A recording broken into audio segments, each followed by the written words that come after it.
তো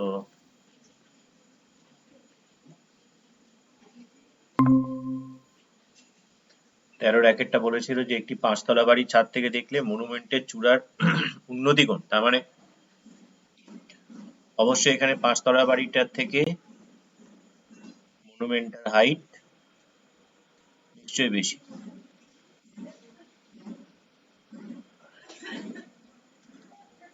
তো যদি আমরা এখানে নাম দিই যে এবি হচ্ছে আমাদের এখানে পাঁচতলা বাড়ি, সিডি হচ্ছে আমাদের এখানে মনুমেন্ট,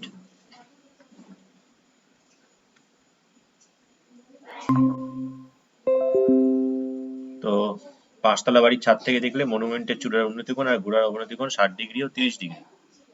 তো আমরা এইখান থেকে একবার তাকাচ্ছি হচ্ছে চূড়ার দিকে, একবার তাকাচ্ছি গোড়ার দিকে, এবং যেহেতু আমাদের এখানে একটা ইয়ে লাগবে তার জন্য আমরা এখান থেকে একটা লম্ব টেনে নিচ্ছি। তো A B C D E. তো প্রথম কথা যেটা বলেছে ওরা সেটা হচ্ছে এটা যে আমাদের চূড়ার উন্নতি কোণ, গোড়ার অবনতি কোণ। চূড়ার উন্নতি কোণ বলেছে 60°, ছবিটা একটু উপরে ওঠা উচিত ছিল, যাই হোক, আর এটা হচ্ছে আমাদের 30°। বাড়িটা উচ্চতা 16 মিটার, অর্থাৎ এবি যেটা দেওয়া আছে সেটা দেওয়া আছে 16 মিটার। তাহলে আমাকে প্রশ্ন করেছে যে মনুমেন্টের উচ্চতা কত, অর্থাৎ সিডি ইজ ইকুয়াল টু কত, সেটা ফাইন্ড আউট করতে হবে। আর কি বের করতে হবে না মনুমেন্টটার বাড়ি থেকে কত দূরে অবস্থিত, অর্থাৎ বিডি কত, আমাকে সেটা বার করতে হবে। তো এটা খুবই সোজা অঙ্ক, আশা করি সবার হয়েছে, তবু আরেকবার বলে দেওয়া, আর কিছুই নয়। যেটা সেটা হচ্ছে এখানে প্রথমত যেহেতু এটা 16 দিয়েছে, তাই যদি প্রথমত আমরা এই ত্রিভুজটার দিকে যদি এই ত্রিভুজটার দিকে আমরা তাকাই, তো এই ত্রিভুজটার দিকে তাকালে আমরা কি দেখতে পাবো না, এটা যদি 30° হয়, তো ন্যাচারালি অল্টারনেটিভ অ্যাঙ্গেল বা একান্তর কোণ হিসেবে এইটা হচ্ছে আমাদের 30°, আর এটা যদি আমাদের 30° হয় তাহলে এই যে ত্রিভুজটা যেটা আছে অর্থাৎ ত্রিভুজ এবিডি, ত্রিভুজ এবিডি থেকে আমরা যেটা পাই সেটা হচ্ছে এবি বাই বিডি, এটা ইজ ইকুয়াল টু হচ্ছে tan 30°। এবির ভ্যালু দেওয়া আছে 16, বিডিটা এখানে গুণ হয়ে যাবে, আর tan 30 মান হচ্ছে 1/√3, তাহলে ক্রস মাল্টিপ্লিকেশন করে নিলে বিডি ইজ ইকুয়াল টু পেয়ে যাচ্ছে 16√3। তার মানে একটা প্রশ্নের আনসার আমরা পেয়ে গেলাম যে বিডিটা হচ্ছে 16√3, অবভিয়াসলি মিটার। দেখতে হবে প্রশ্নে √3 ভ্যালু দিয়েছে নাকি, না তো প্রশ্নে √3 ভ্যালু দেয়নি, তো এটাকে এরকম রাখতে পারি, আবার √3 মান বসিয়ে নিয়ে আমরা ক্যালকুলেশন করেও লিখতে পারি। তো যখনই আমরা বিডি পেয়ে গেলাম 16√3, তাহলে বিডি মানেই তো এই, তাহলে নিচে লিখে দিই, সুতরাং এই হচ্ছে গিয়ে কত আমাদের 16√3। এবার যদি আমরা এই ওপরের এই যে ত্রিভুজটা আছে, যদি এই ত্রিভুজটার দিকে তাকাই, তাহলে এই ত্রিভুজটার দিকে তাকালে আমরা কি দেখতে পাচ্ছি, এই ত্রিভুজটার এই জানি, তো ট্রায়াঙ্গেলটা নিয়ে নিই, যে ত্রিভুজ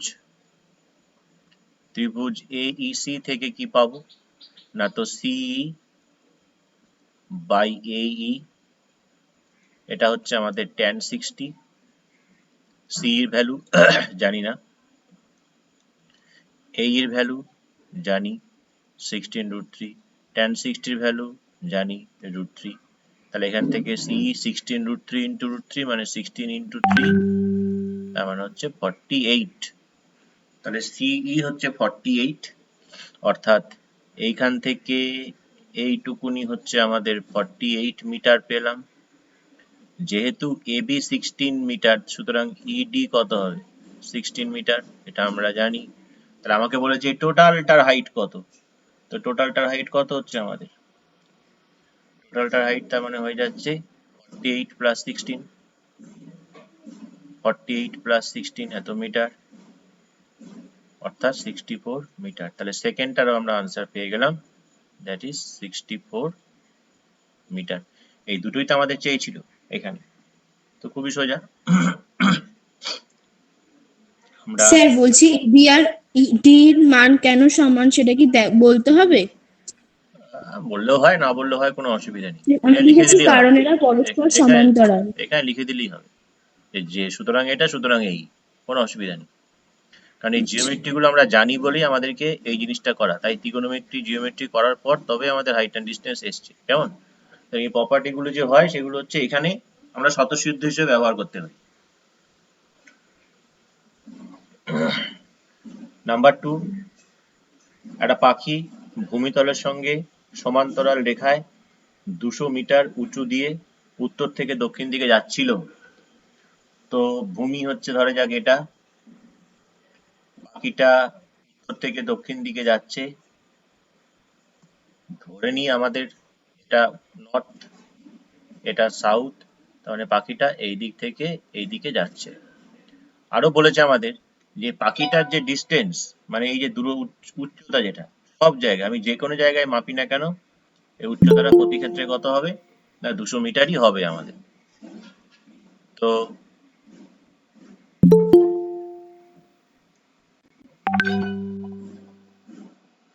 তো এখানে বলছে তো এটা 200, সবই 200 এখানে। এবার কি বলছে একটু পড়া যাক। এক ব্যক্তি মাঠের মাঝখানে দাঁড়িয়ে প্রথমে পাখিটিকে উত্তর দিকে 30 ডিগ্রি কোণে দেখলো। তাহলে প্রথমে এখানে দাঁড়িয়ে আছে ধরা যাক, এটাই মাঠের মাঝখান। তো এখান থেকে যখন সে পাখিটাকে দেখলো তখন সে 30 ডিগ্রি উন্নতি কোণে দেখলো, ধরে যাক এটা 30 ডিগ্রি উন্নতি কোণ। আর কি বলছে, আর বলছে যে কিছুক্ষণ পর 3 মিনিট পর দক্ষিণ দিকে 45 ডিগ্রি উন্নতি কোণে দেখলো। তো মোটামুটি এখান থেকে 45 আসুক, এখানে 45 ডিগ্রি উন্নতি কোণে দেখলো। তো প্রথমে যখন সে দেখেছিল হচ্ছে 30 ডিগ্রি উন্নতি কোণে। যেহেতু উন্নতি কোণ বলছে, অর্থাৎ তার অবস্থান যদি আমরা এখানে এ ধরি, তাহলে সে এভাবে দেখছে প্রথমে। 3 মিনিট পর যখন সে এখানে গেল, অর্থাৎ বি বিন্দুতে সে প্রথমে পাখিটাকে দেখেছিল উত্তর দিকে। এবার সে সি বিন্দুতে পাখিটাকে দেখলো, এবং তখন সে কত ডিগ্রি উন্নতি কোণে দেখলো, উন্নতি কোণ মানে আমাকে এভাবে আরোটা দিতে হবে, এভাবে দেখছে 45 ডিগ্রি উন্নতি কোণে দেখলো। এবং কোনো তর্ক বিতর্ক ছাড়াই এই যে আমাদের হাইটটা, এটাও কত হবে, এটাও আমাদের 200ই হবে। তো আমরা বি আর সি থেকে দুটো লম্ব টেনে নিলাম, এ বি সি, এটা ধরা যাক ডি, এটা ধরা যাক ই, বিডি 200, সিমিলারলি সিইও 200, কারণ পাখিটা যেহেতু বলেছে যে একই উচ্চতায় উড়ে যাচ্ছে। এবং এই বি থেকে সি তে আসতে তার সময় লেগেছে কত মিনিট না, বি থেকে সি তে আসতে তার সময় লেগেছে হচ্ছে কি আমাদের 3 মিনিট। এটা সময় লেগেছে 3 মিনিট এখান থেকে এই পর্যন্ত যেতে। তাহলে আমাকে কি প্রশ্ন করেছে, পাখিটার গতিবেগ নির্ণয় করতে বলেছে। এখানে লক্ষ্য করা যাচ্ছে যে কোশ্চেনে কিন্তু আমাদের √3 ভ্যালুটা দিয়ে দিয়েছে। তো এখানেও একই রকম ভাবে আমরা দুটো ত্রিভুজকে দেখতে পাচ্ছি, এই একটা ত্রিভুজ এবং এই একটা ত্রিভুজ। এই দুটো ত্রিভুজকে এখানেও আমরা পাচ্ছি দেখতে। তো দুটো ত্রিভুজের থেকে প্রথমত যদি ত্রিভুজ বিডিএ ত্রিভুজ থেকে যদি দেখতে পাই, বিডিএ ত্রিভুজ থেকে আমরা কি পাচ্ছি, পাচ্ছি হচ্ছে BD by DA is equal to tan 30। বিডির ভ্যালু দেওয়া আছে 200, ডিএটা এখানে গুণ হয়ে যাবে, আর tan 30 মান হচ্ছে 1/√3। তাহলে এখান থেকে ডিএ বা এডি যাই হোক না কেন 200√3। একই রকম ভাবে এই যে ট্যাঙ্গেলটা আছে সিইএ যে ত্রিভুজটা, সেখান থেকে আমরা যেটা পাবো সেটা হচ্ছে সিই বাই এই ইজ ইকুয়াল টু tan 45। সিই এর ভ্যালু দেওয়া আছে 200, এইটা এখানে চলে এলো, তাহলে এই হচ্ছে গিয়ে আমাদের 200। তাহলে আমাদের বের করতে হচ্ছে বি থেকে সি পর্যন্ত। তো বি থেকে সি তে এখানে লিখে দিচ্ছি, যেহেতু BC is equal to D. আবার ডি মানেটা কি? ডি মানেটা হচ্ছে ডি এ প্লাস এই ছবি আমাকে তাই বলছে। ডি এ কত বার করেছি? 200√3। এই কত বার করেছি? 200। তাহলে বিসি ইজ ইকুয়াল টু পেয়ে যাচ্ছি এটা। তো এখান থেকে যদি আমরা 200 কমন নিই, ওটা থাকে √3 + 1, অবভিয়াসলি এত মিটার হচ্ছে গিয়ে বিসি। এটা থাক থাক না, √3 ভ্যালুটা বসিয়ে দিই। √3 ভ্যালু হচ্ছে এখানে 1732 + 1 এত metre, that is equal to আমাদের হচ্ছে 200 × 2.732 মিটার থাকলো। এটা আমাকে বের করতে বলেছে গতিবেগ। তো গতিবেগ বের করি এখন আমরা। গতিবেগ বের করবো মানে, তার মানে পাখিটা 3 মিনিটে যে দূরত্বটা যায় সেটা হচ্ছে কত? 200 × 2.732 মিটার। তাহলে 1 মিনিটে যাবে কত পাখিটা? না 200 × 2.732 বাই 3 মিটার। তাহলে পাখিটা 60 মিনিটে যাবে কত? না 60 মিনিটে যাবে 200 × 2.732 × 60 বাই 3 মিটার। এবার যদি আমরা একে যদি ক্যান্সেল করি, না ক্যান্সেল করার আগে আর একটা কাজ করে নিতে পারি আমরা, সেটা হচ্ছে, আচ্ছা 3 দিয়ে তো আগে 60 কেটে নিই, 20। তো আলটিমেটলি আমরা যেটা পাচ্ছি সেটা হচ্ছে কত? যেটা পাচ্ছি সেটা হচ্ছে দ্যাট ইজ ইকুয়াল টু 200 × 2.732 × 20 এত মিটার। তো এই মিটারকে নিয়ে চলে আসি কিলোমিটারে। তো মিটারকে কিলোমিটার আনতে গেলে আমরা কি করব? মিটারকে কিলোমিটার আনতে গেলে আমাকে 1000 দিয়ে ভাগ করতে হবে। তাহলে 200 × 2.732 × 20 আপন, যখন আমি 1000 করে দিলাম তখন আর মিটার থাকলো না, হয়ে গেল কিলোমিটার।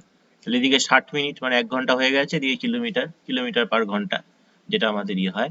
তো এখানে শূন্যগুলোকে ক্যান্সেল করে দিই, একটা একটা, এখানে দুটো দুটো।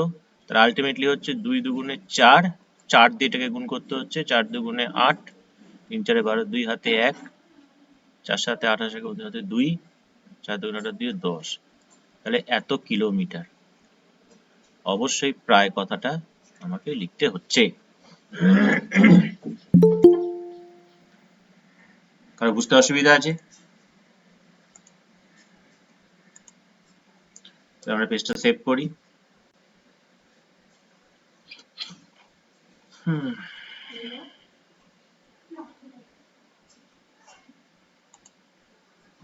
স্যার বল। স্যার একটা জায়গা বুঝতে পারিনি অঙ্কটা। আসছি দাঁড়া।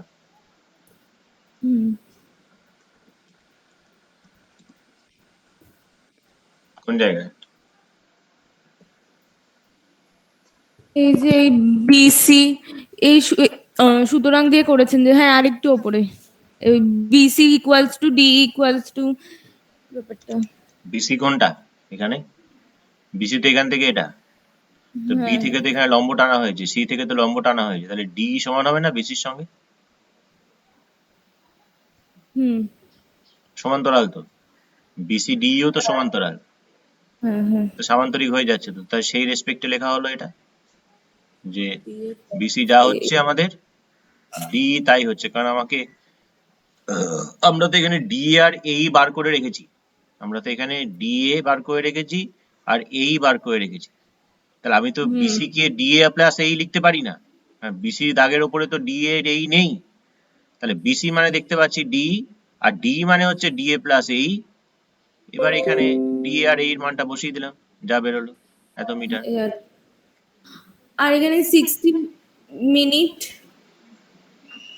ঘন্টা বের করতে গেলে তো আমাকে 60 মিনিটে বের করতে হবে, 3 মিনিটে পাখিটা যাচ্ছে বলেছে, আমাকে গতিবেগ বার করতে বলেছে। গতিবেগ মানে তো মানে অলিখিত ভাবে ঘন্টায় কত কিলোমিটার যায়, এটাই। সেকেন্ডও বের করতে পারি আমরা, তো আমাদের যদি কিছু না বলে দেওয়া থাকে তাহলে আমি ঘন্টা পার কিলোমিটারই বের করবো। ঠিক আছে, হ্যাঁ তো নেক্সট পেজে যাচ্ছি আমরা। নেক্সট পেজে আমাদের নাম্বার 14 এর বলছে 21 বর্গ ডেসিমিটার ভূমির ক্ষেত্রফল বিশিষ্ট একটা চৌবাচ্চার গভীরতা হচ্ছে 6 ডেসিমিটার। চৌবাচ্চাটির অর্ধেক জলপূর্ণ ছিল। তো এখানে আমরা অ্যাকচুয়ালি বেসিক্যালি এরকম ভাবে আঁকতে পারি জিনিসটাকে, যে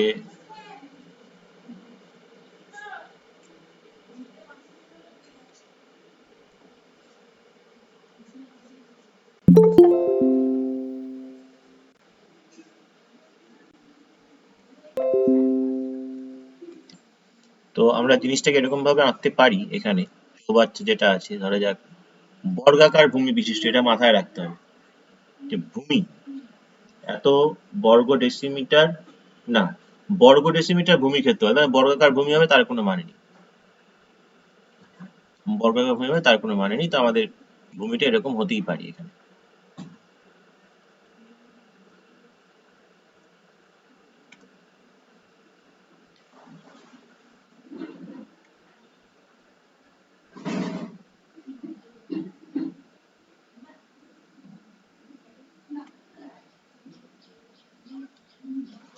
ধরা যাক এই হচ্ছে আমাদের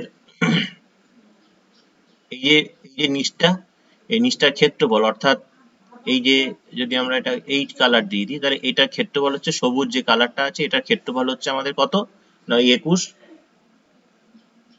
বর্গ ডেসিমিটার। এটা চৌবাচ্চা, তো চৌবাচ্চাটা তো আঁকা হয়নি এখন, তাহলে আমাকে চৌবাচ্চাটা আঁকতে হচ্ছে এবার।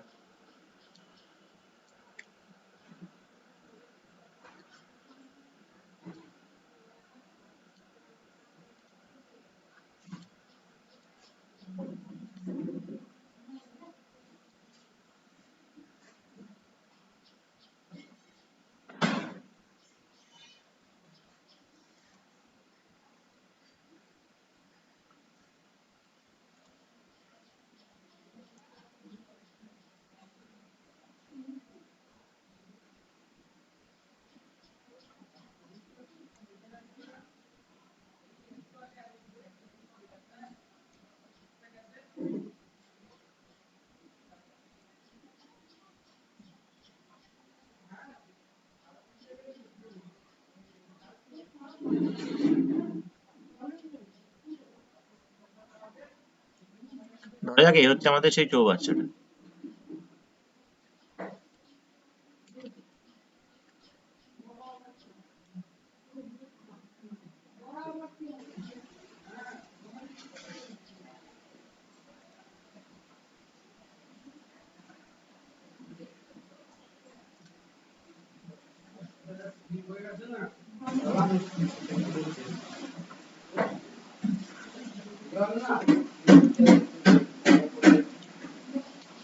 তো এই হচ্ছে আমার চৌবাচ্চা। চৌবাচ্চার গভীরতা বলতে কোনটা এখানে, চৌবাচ্চার গভীরতা বলতে এইটা, অবশ্যই এখান থেকে এইটুকুনি, এটা হচ্ছে গভীরতা।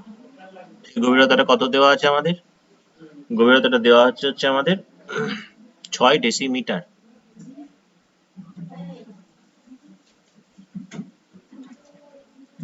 এ হচ্ছে আমাদের গভীরতা।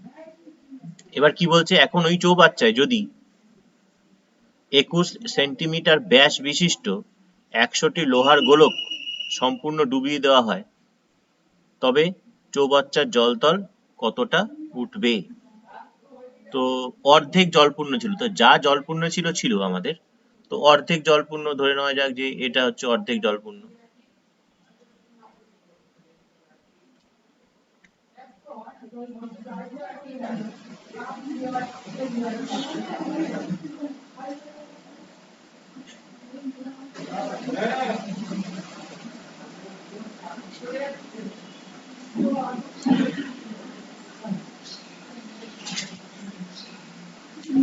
তাই এই পর্যন্ত জল আমাদের ছিল, ধরা যাক এই পর্যন্ত আমাদের জল ছিল। তো এই জলটাকে যদি আমরা কালার করতে চাই, জানি না হবে নাকি, তবু আমরা মোটামুটি এরকম একটা ধরে নিই।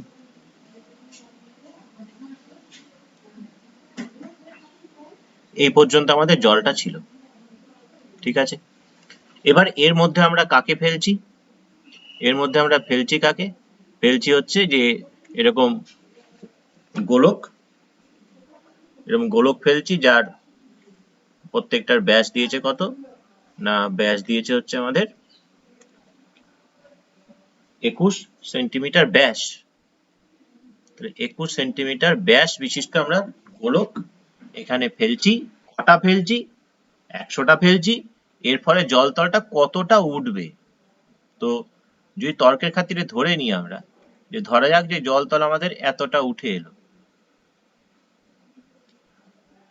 জলতল আমাদের এতটা উঠলো, ধরে নয়,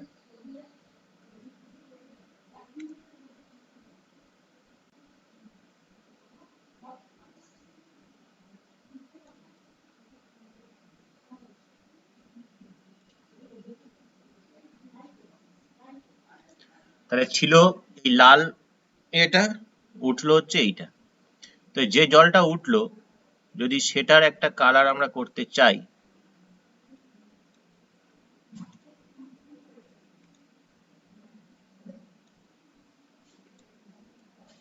তো এই জলটা আমাদের উঠলো, এই যে নীল কালারের যেটা স্পেসটা দেওয়া আছে এই জলটা আমাদের উঠলো। তো এখন প্রশ্ন হচ্ছে এর ভূমিটার যেটা ক্ষেত্রফল দিয়েছে আমাদের সেটা হচ্ছে 21 বর্গ ডেসিমিটার। ইউনিট গুলো একটু খেয়াল রাখতে হবে। এটা আমাদের হচ্ছে 21 বর্গ, অঙ্কটা আমাদের একটুখানি তুলে রাখলে ভালো হতো। এই পেজটা একজন কেউ পাঠাতো একটুখানি, যে কেউ একজন একটু পেজটা পাঠান। তাহলে প্রথমত প্রতিটি গোলকের ব্যাস কত দেওয়া আছে? 21 সেন্টিমিটার। তাহলে ব্যাস যদি 21 সেন্টিমিটার হয় তাহলে ব্যাস দিয়ে তো কোনো কাজ হবে না আমাদের। তাহলে ব্যাসার্ধ কত হচ্ছে? একে 2 দিয়ে ভাগ করলে, 21 কে 2 দিয়ে ভাগ করলে 90 জনের 1.5 বেরোয়। 90 জন ছাত্রছাত্রীর 1.5 বেরোয়, ভাগটা ঠিক মতো করবি। আচ্ছা, আমরা প্রথম কথা একে ডেসিমিটারে নিয়ে আসছি। তাহলে সেন্টিমিটারকে ডেসিমিটারে আনতে গেলে যেহেতু সব ডেসিমিটারে আছে, এটাও ডেসিমিটার এটাও ডেসিমিটার, থেকে ডেসিমিটারে নিয়ে আসছি। তো সেন্টিমিটারকে ডেসিমিটারে আনতে গেলে 10 দিয়ে আরো ভাগ করতে হবে, দশমিকটা আরো এক ঘর পিছিয়ে আসবে, এত ডেসিমিটার। তাহলে প্রতিটা গোলকের ব্যাস হচ্ছে 21 সেন্টিমিটার, ব্যাসার্ধ এত ডেসিমিটার। তাহলে সুতরাং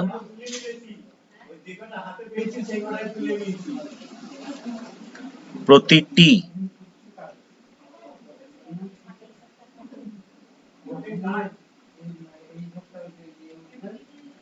গোলকের আয়তন, গোলকের আয়তনের সূত্র হচ্ছে 4/3 পাই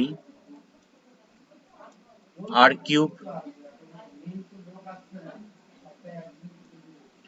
এত ঘন ডেসিমিটার। তো এরকম কটা গোলক ফেলেছি এখানে? এরকম 100টা গোলক ফেলেছি। তাহলে একটা গোলকের আয়তন যদি এটা হয়, প্রতিটি গোলকের আয়তন যদি এটা হয়, তাহলে 100টি গোলকের আয়তন কত হবে?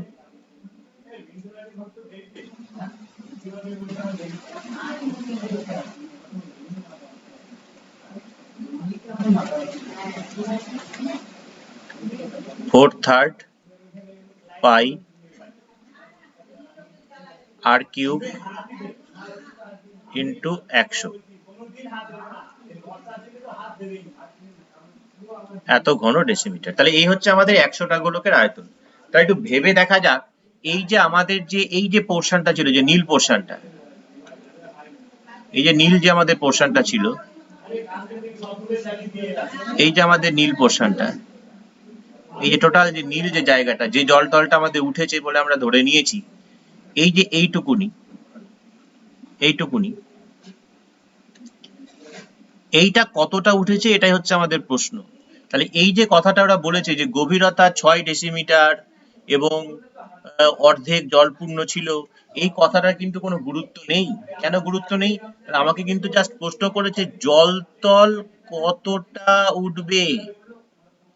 জাস্ট এই কোশ্চেনটা আমাকে করেছে, জলতল কতটা উঠবে। আমাকে এই প্রশ্ন করেনি যে জলতল উঠে এখন তার উচ্চতা কত হবে, আগে কত ছিল, এসব কিছু করেনি। তাহলে জলতল কতটা উঠবে বলতে আমাকে জাস্ট এইটুকুনি উচ্চতাটা বার করতে হবে। এই হচ্ছে আমাদের কাজ, শুধু এইটুকুনি হাইটটা কত বার করতে হবে। তো আমরা ধরে নিই যে জলতল এক্স ডেসিমিটার উঠবে। তাহলে ধরি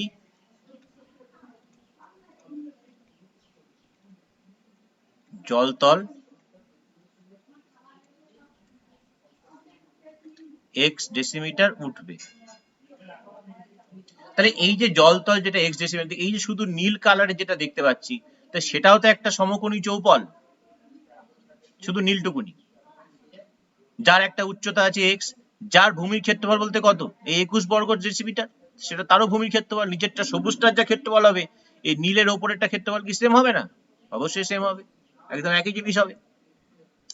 তাহলে এবার লিখছি, ধরি জলতল উঠছে, তাহলে সুতরাং উত্থিত জল, মানে যে জলটা উঠছে, উত্থিত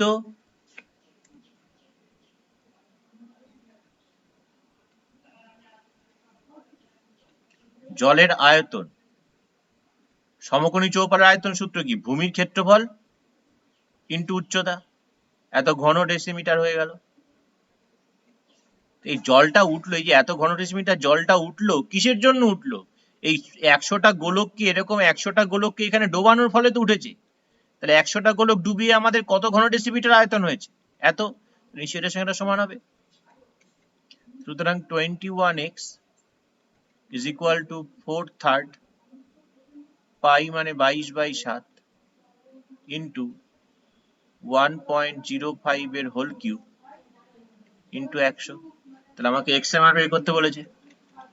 তাহলে এক্স ইকুয়াল টু কি কি পাচ্ছি আমরা, পাচ্ছি ওপরে হচ্ছে আমাদের 4 into 22 into 1.05 into 1.05 into 1.05 into 100, নিচে 3 ইন্টু 7 ছিল, আর এই 21টাও এদিকে চলে এসে নিচে 21। এবার আমাদের কাজ হচ্ছে জাস্ট ক্যালকুলেশন করা। প্রথমত যদি আমরা এই তিনটে দশমিককে যদি তুলে দিই, তুলে দেওয়া মানে নিচে তিনটে 100, আমি একবারে লিখে দিলাম 6টা শূন্য, এর মধ্যে এখানকার দুটো শূন্য, এখানকার দুটো শূন্য কেটে গেল, বাকিটাকে আমাকে ক্যালকুলেশন করতে হবে। এবার তো 21 দিয়ে 105কে কাটা যায়, 5 হয়। 7 দিয়েও 105কে কাটা যায়, 7 একে 7, 5 7 35। 3 দিয়ে 15কে কাটলে 5। তাহলে ওপরে কি কি পড়ে আছে আমাদের, ওপরে আমাদের যেটা আচ্ছা পড়ে আছে হচ্ছে, ওপরে থাকছে, একটু গুণ করে নিই, 5 5 25, 4 25 আবার 100 ইন্টু 22 ইন্টু 105, আর নিচে থাকছে একের পর 4টে শূন্য, আবার দুটো শূন্য চলে গেল।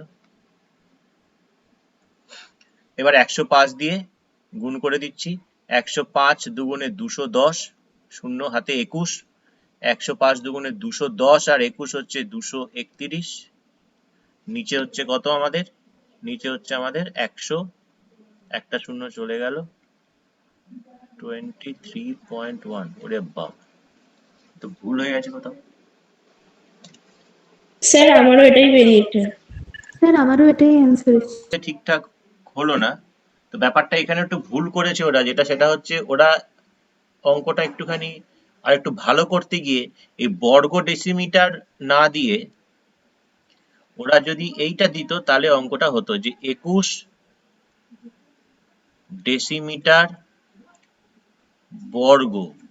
এই 21 ডেসিমিটার বর্গ আর 21 বর্গ ডেসিমিটার মধ্যে পার্থক্য আছে।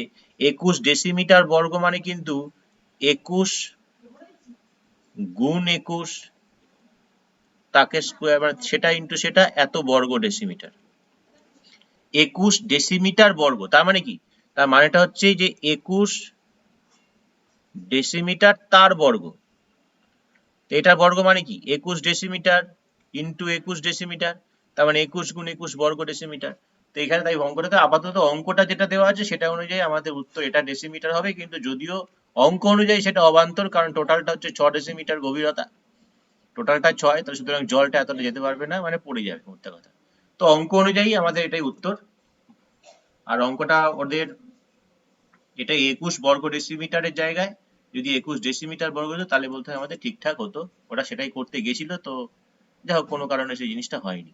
এটা অ্যাকচুয়ালি এটা দিলে বোধহয় ঠিকঠাক হতো, দেখি ঠিকঠাক হতো নাকি। তাহলে সেই ক্ষেত্রে কত হতো, মানে সেই ক্ষেত্রে আমাদের এখানে তো আরো একটা 21 আসতো, তাহলে নিচে আরো একটা, মানে এখানে আরো একটা 21 থাকতো আর কি, মানে 23.1 কে আবার 21 দিয়ে যদি ভাগ করা হয়, 21 একে 21 মানে 1.1 ডেসিমিটার, তাহলে দেখ মোটামুটি ঠিকঠাক আছে।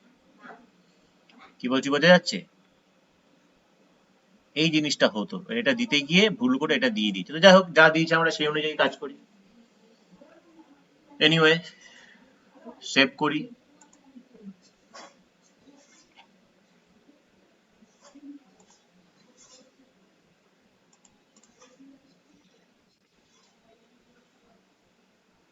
পরের পেজে যাই, পরেরটা কি আছে দেখি। বলছে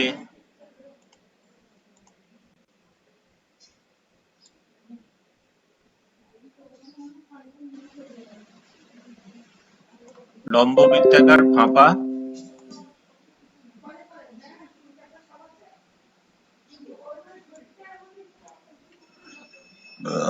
তো এখানে কি বলছে, এখানে বলছে যে একটি লম্ব বৃত্তাকার ফাঁপা চোঙ, মাথায় রাখতে হবে ফাঁপা, ফাঁপা চোঙের বহির ব্যাসের দৈর্ঘ্য এত সেন্টিমিটার, অন্তঃব্যাসের দৈর্ঘ্য এত। তাহলে আমরা যদি 3D তে চলে যাই, তো এখানে পেজটা সেভ করে নিই আমরা।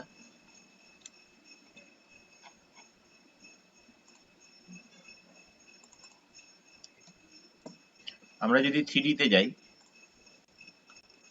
3D তে গেলে আমরা লম্ব বৃত্তাকার ফাঁপা চোঙটা বুঝতে পারবো।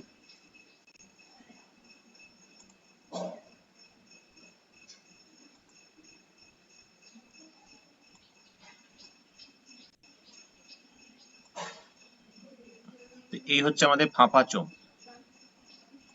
ঠিক আছে। তো এটাকে আমরা নিয়ে চলে যাই ওইখানে, আমাদের অঙ্ক করতে সুবিধা হবে।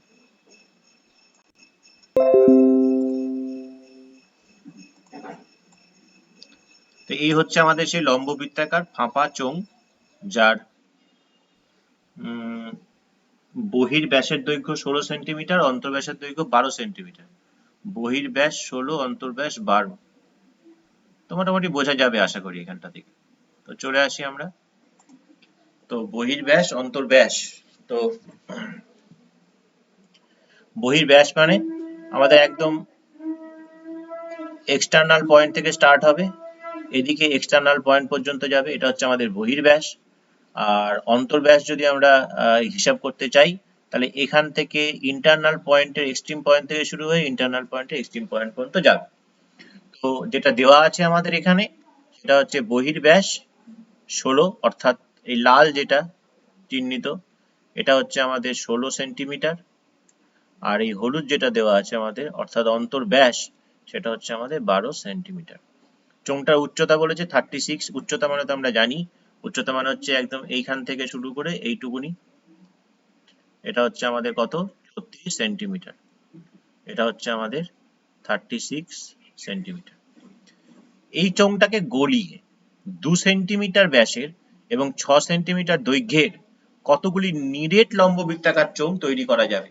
এবার নিরেট লম্ব বৃত্তাকার চোঙ তৈরি করব, অর্থাৎ এটা থেকে আমরা যেটা তৈরি করব সেটা হচ্ছে এরকম চোঙ তৈরি করব, এরকম চোঙ তৈরি করব, যার এরকম চোঙ তৈরি করব, যার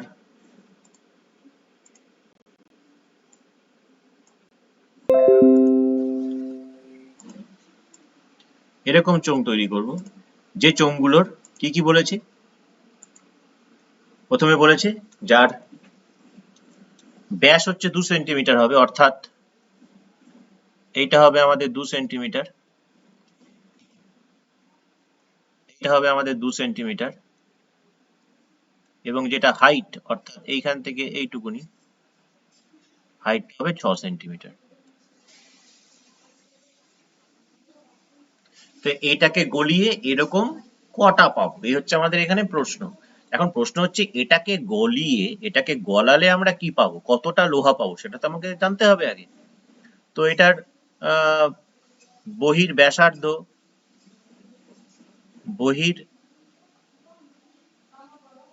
ব্যাস হচ্ছে আমাদের এখানে দিয়েছে 16 সেন্টিমিটার, তাহলে বহির ব্যাসার্ধ কত হবে, 8 সেন্টিমিটার। তারপরে অন্তর ব্যাসার্ধ দেওয়া আছে 12 সেন্টিমিটার, তাহলে অন্তর সরি এটা অন্তর ব্যাস 12 সেন্টিমিটার, তাহলে অন্তর ব্যাসার্ধ হচ্ছে কত, 6 সেন্টিমিটার। তাহলে এই অন্তর ব্যাসার্ধ, বহির ব্যাসার্ধ পেয়ে গেলাম। তাহলে সুতরাং এর আয়তন কত হচ্ছে, চোঙের আয়তনের সূত্র আমরা কি জানি, পাই আর স্কোয়ার, আর বলতে বাইরেরটা হচ্ছে 8 স্কোয়ার ইন্টু এইচ হচ্ছে 36 থেকে পাই ভেতরেরটা স্কোয়ার অর্থাৎ 6 স্কোয়ার ইন্টু 36 কে যদি বাদ দিয়ে দিই, তাহলে এত ঘন সেন্টিমিটার, এত সেন্টিমিটার কিউব, এটা হবে তার আয়তন। এখান থেকে কমন যাচ্ছে কত না, তো পাই ইন্টু 36 কমন যাচ্ছে, পাই ইন্টু 36 কমন গেলে ভেতরে থাকে 8 স্কোয়ার মাইনাস 6 স্কোয়ার। এটা ছোট ছোট সংখ্যা, 64 36 বিয়োগ করে নিতেই পারি আমরা। পাই মানে 22/7 ইন্টু 36, আমরা a square minus B square সূত্র ফেলছি, a plus B 14 into a minus B 2, এত ঘন সেন্টিমিটার। তার মানে এটাকে গলিয়ে আমরা এত ঘন সেন্টিমিটার লোহা হোক বা ধাতু হোক যাই হোক আমরা পাচ্ছি। তো যে নিরেট যে লম্ববৃত্তাকার চোঙগুলো আছে নিরেট, এবার সেটার হিসেব করি। নিরেট চোঙের ব্যাসার্ধ কত দিয়েছে, ব্যাসার্ধ কত হবে না, তো 2/2 1 সেন্টিমিটার। আর উচ্চতা কত দিয়েছে, উচ্চতা দিয়েছে 6 সেন্টিমিটার। তাহলে প্রতিটির আয়তন কত,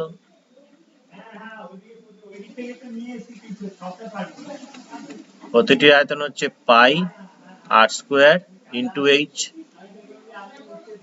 তাহলে আমাদের একটা গোলকের আয়তন এত, আমাদের কাছে টোটাল লোহা আছে এত, তাহলে সুতরাং নিরেট চোঙ পাওয়া যাবে, নিরেট চোঙ পাওয়া যাবে, সিম্পলি ভাগ করে দিই একদম। টোটাল আছে, এটা পাইকে আমি পাই লিখি, 22/7 লেখার দরকার নেই, কেটে যাবে। পাই ইন্টু 36 ইন্টু 14 ইন্টু 2, নিচে পাই ইন্টু 6, এত টি। পাই পাই ক্যান্সেল হয়ে যাচ্ছে, 6 6 36, 84 168। আশা করি সবার এটাই উত্তর বেরিয়েছে। সেভ করে দিই, নেক্সট ফাইলে যাই।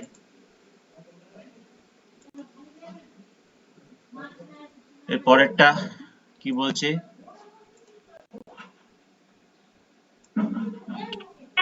মাঝে মাঝে স্ক্রিনটা বড় করে দিচ্ছেন, হ্যাঁ মাঝে মাঝে স্ক্রিনটা বড় হয়ে যাচ্ছে, তাই বললাম।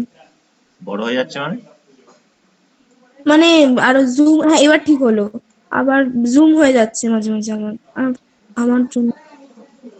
না ওটা হবে, আছে শুধু উইন্ডোজটা শেয়ার করা আছে, আর কিছু দেখতে পাচ্ছিস না তো। এই যেটা যে না এখন, আগে যে এইগুলো এখন করতাম, পুরো এগুলো স্ক্রিনটাই দেখা যাচ্ছে। না, এখন তো পুরো স্ক্রিনটা দেখা যাচ্ছে। আগে যে ওই যে তোর ইয়ে করে আনতাম, উইন্ডোজটা শুধু শেয়ার করা আছে, অসুবিধা নেই, যখন অঙ্ক হবে তখন দেখতে পাবি। এনিওয়ে, আমি একটা সমকোণী ত্রিভুজ অঙ্কন করেছি, করি আমরা একটা সমকোণী ত্রিভুজ অঙ্কন, যার সমকোণ সংলগ্ন বাহু দুটোর দৈর্ঘ্য 15 আর 20। তাহলে সমকোণ সংলগ্ন বাহু দুটোর দৈর্ঘ্য 15 আর 20, বেশ মোটামুটি এটা ঠিক আছে আমাদের। তো ধরা যাক এটা হচ্ছে আমাদের 15 সেন্টিমিটার, এটা হচ্ছে আমাদের 20 সেন্টিমিটার। অতিভুজটিকে অক্ষ ধরেছে, অতিভুজটাকে অক্ষ ধরে একটা পূর্ণ আবর্তন, অতিভুজটাকে অক্ষ ধরা মানে অতিভুজটাকে নিয়ে আমাদের কাজ করতে হবে। অতিভুজটাকে আমাদের মানে যদি এখানে কোনো সেই ইয়ে থাকতো, এটাকে আমরা অক্ষ ধরছি এরকম ভাবে। অক্ষ ধরে কি করছে, এইটাকে ঘোরাচ্ছে, এই জিনিসটাকে ঘোরাচ্ছে। এই জিনিসটাকে ঘোরানো মানে কেমন হবে? ব্যাপারটা এরকম হবে অনেকটা, যে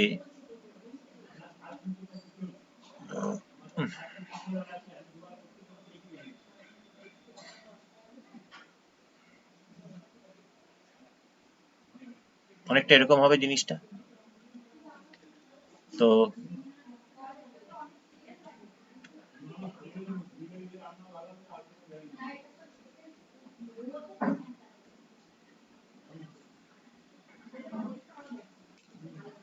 যাই হোক, এখানে কি করা হচ্ছে, তাহলে যদি ঘোরানো যদি হয়, তাহলে এই যে পয়েন্টটা আছে, যদি আমরা ট্রায়াঙ্গেলটার নাম যদি এবিসি দিই,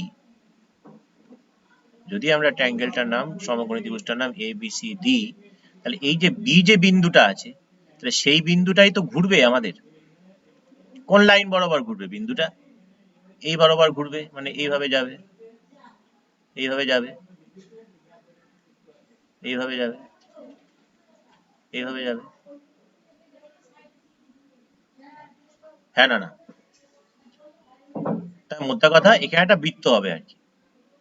তাহলে এখন তো সবই ভার্চুয়াল হচ্ছে, তাই এই ফিগারটাকেও ভার্চুয়ালি ভাব, যে এইটাকে অক্ষ ধরে যদি এইরকম ভাবে ঘোরানো হয়, তাহলে এই বি পয়েন্টটা এই বি বি বি বি হতে হতে হতে হতে ঘুরবে, শুধু ঘুরে যাবে। তাহলে ঘুরে গেলে ফিগারটা এরকম হয়ে যাবে। তাহলে এই যে ফিগারটা আছে, এই নিচেরটা বাদ দিয়ে যদি এই বাকি ফিগারটার দিকে তাকানো যায়, তাহলে এইটা কি হওয়া উচিত? একটা শঙ্কু। সিমিলার ওয়েতে দুদিক দিয়ে দুটো শঙ্কু হবে, ওপর দিয়েও যেমন হলো তেমনি নিচের দিক দিয়েও কিন্তু একটা শঙ্কু হবে, যে দুটো শঙ্কুর একটাই ভূমি, সেটা হচ্ছে এটা।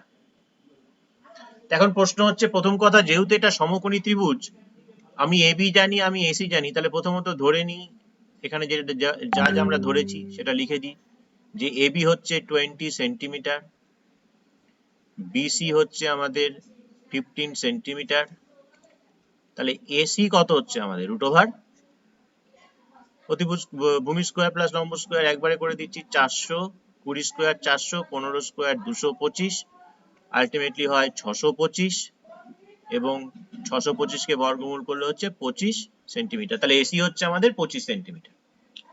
তাই এই হয়ে গেল। আমাকে কি বার করতে বলেছি? অতিভুজ অক্ষরে একবার পূর্ণাবর্তন করলে যে ঘনবস্তু তৈরি হয় তার আয়তন। এই যে টোটাল ঘনবস্তু, যে ঘনবস্তুটা দুটো শঙ্কু দিয়ে উৎপন্ন, আমরা যদি 3D তে যাই, এখানে আমরা যদি 3D তে যাই, অনেকটা এরকম ভাবে বুঝতে পারবো জিনিসটা। ধর এই একটা শঙ্কু, আর আর এই একটা শঙ্কু,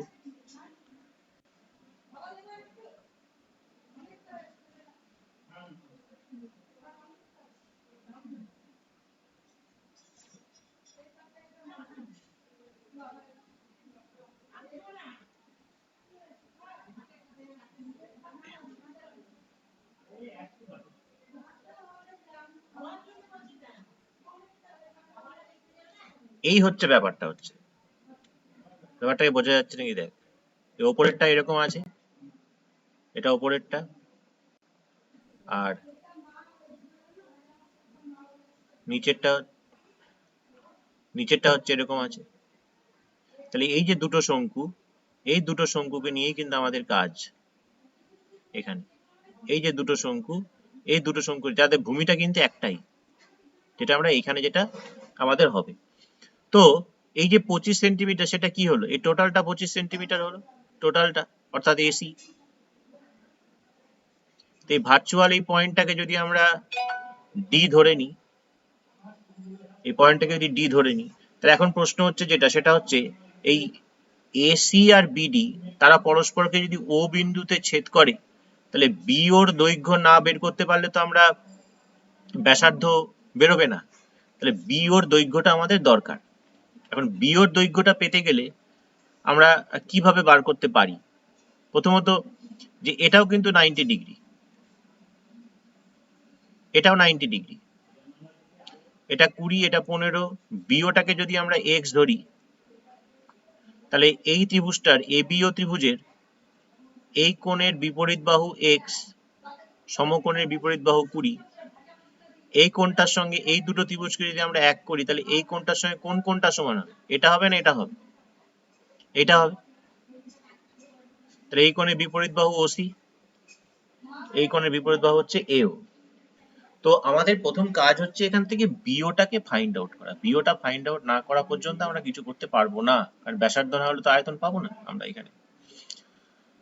তো যাই হোক, তো আমরা একটা কাজ করি, ত্রিভুজ ABO আরেকটা ত্রিভুজ, স্যার একটু আগে সদৃশ্যটা দিয়ে কি বোঝালেন আরেকবার একটু বলবেন? বলছি ওটাই বলছি। ABO ত্রিভুজটার দিকে তাকা আর ABC ত্রিভুজটার দিকে তাকা, এই দুটো ত্রিভুজ নিয়েছি আমরা, ABO ত্রিভুজ নিয়েছি আর ABC ত্রিভুজ নিয়েছি। ABO ত্রিভুজের এই যে কোণটা, এই কোণটা কি? সমকোণ, অর্থাৎ অ্যাঙ্গেল AOB। আর ABC ত্রিভুজের কোন কোণটা সমকোণ? ABC কোণ সমকোণ। এই দুটো কোণ সমান, কারণ দুটোই হচ্ছে 90 ডিগ্রি করে। ঠিক আছে? ABO ত্রিভুজের BAO কোণ আর ABC ত্রিভুজের BAC কোণ, অর্থাৎ এই যে কোণটা, এই কোণটা দুটো ত্রিভুজেরই আছে। ABO ত্রিভুজেরও এই কোণটা আছে, BAC ত্রিভুজেরও এই কোণটা আছে, তাহলে এই দুটো কোণ সমান। তাহলে অবশিষ্ট কে পড়ে থাকছে?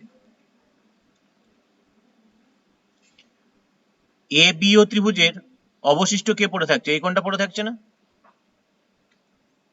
অবশিষ্ট থাকছে এটা, অর্থাৎ ABO, অ্যাঙ্গেল ABO। আর ABC ত্রিভুজের অবশিষ্ট কে পড়ে থাকছে? এই কোণটা পড়ে থাকছে, অর্থাৎ নাম কি? ACB। তো তারা তো সমান হবে। তাহলে এই যে দুটো ত্রিভুজ, এই দুটো ত্রিভুজ হচ্ছে তারা সদৃশ। এই দুটো স্যার এই জায়গাটা একটু আরেকবার বলবেন? ABO ত্রিভুজ, যদি আমি কালার দিলে আর কি গন্ডগোল হয়ে যাবে, ওই জন্য কালারটা দিচ্ছি না আমি ইচ্ছে করে, কালার দিলে ঠিক আসছে না, 3D পিকচার নয় তো। তাহলে এই হচ্ছে ABO ত্রিভুজ, আর এর সঙ্গে যখন আমি এই টোটাল এন্টায়ার ত্রিভুজটাকে, যখন পুরো ত্রিভুজটা ঢেকে যাবে কিন্তু ABO ত্রিভুজ, আর তার সঙ্গে হচ্ছে এই ত্রিভুজটা, এই ত্রিভুজটা ঢেকে গেল কিন্তু হলুদটা, এই হলুদটা ঢাকা পড়ে আছে এখানে। কি বললাম বোঝা গেল? এই হলুদটা কিন্তু ঢেকে গেছে। এই টোটাল ত্রিভুজ ABC, যার সমকোণ কি? ABC, ABC সমকোণ। আর ABO ত্রিভুজের সমকোণ কে? এই কোণটা। এগুলো তুলে দিই, কালার দেওয়ার দরকার নেই। এবার ব্যাপারটা হচ্ছে যে ABO ত্রিভুজের এটা 90 ডিগ্রি, ABC ত্রিভুজের এই ABC কোণ 90 ডিগ্রি, তাই সেই দুটো কোণ সমান হলো। ABO ত্রিভুজের এই কোণের সঙ্গে ABC ত্রিভুজের এই কোণটা সমান। আবার ABO ত্রিভুজের যদি এই কোণটার দিকে তাকানো যায়, তাহলে এটা হচ্ছে একটা কোণ। সেই সঙ্গে ABC ত্রিভুজেরও তো ওইটা একটা কোণ নাকি? তাহলে দুটো কোণ তো সমান হবেই। BAO আর BAC তো একই কোণকে ইন্ডিকেট করছে, তাহলে সমান হবেই। তাহলে অবশিষ্ট কে পড়ে থাকছে? ABO ত্রিভুজে অবশিষ্ট এই লালটা, আর ABC ত্রিভুজে অবশিষ্ট এই লালটা, তারা সমান হবে। তাহলে আর দুটো ত্রিভুজ পেয়েছি যাদের তিনটে করে কোণ সমান, তাহলে সেই দুটো কোণ সদৃশ কোণ, এই বিষয়ে কোনো সন্দেহ নেই। এবার সদৃশ কোণী ত্রিভুজের ক্ষেত্রে আমরা কি জানি? তাদের অনুরূপ বাহুগুলো সমানুপাতি হয়। তাহলে অনুরূপ বাহু আমি লিখি প্রথমে, যেহেতু আমি ABO ত্রিভুজ লিখেছি, তাহলে ABO ত্রিভুজের AB বাহু লিখছি। তাহলে ABO ত্রিভুজের AB বাহুটা কার বিপরীত বাহু লিখেছি? সমকোণের বিপরীত বাহু। তাহলে ABC সমকোণের বিপরীত বাহু কে আছে? AC। ঠিক আছে? আচ্ছা, এবার যদি আমি এই নীল কোণটা যেটা আছে, নীল কোণটার বিপরীত বাহু কে?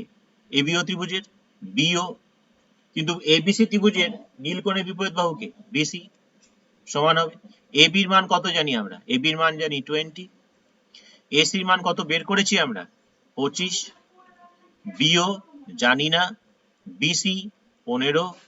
তাহলে 5 দিয়ে 5, 5 দিয়ে 4, 5 দিয়ে 3, তাহলে এইখান থেকে আমরা যেটা পেয়ে গেলাম, BO বা OB হচ্ছে গিয়ে 12 সেন্টিমিটার। এই জায়গাটাই হচ্ছে অঙ্কটার গুরুত্বপূর্ণ জায়গা।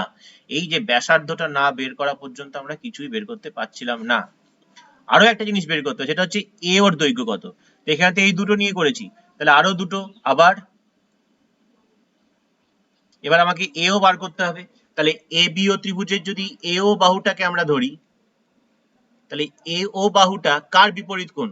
লাল কোণের বিপরীত বাহু।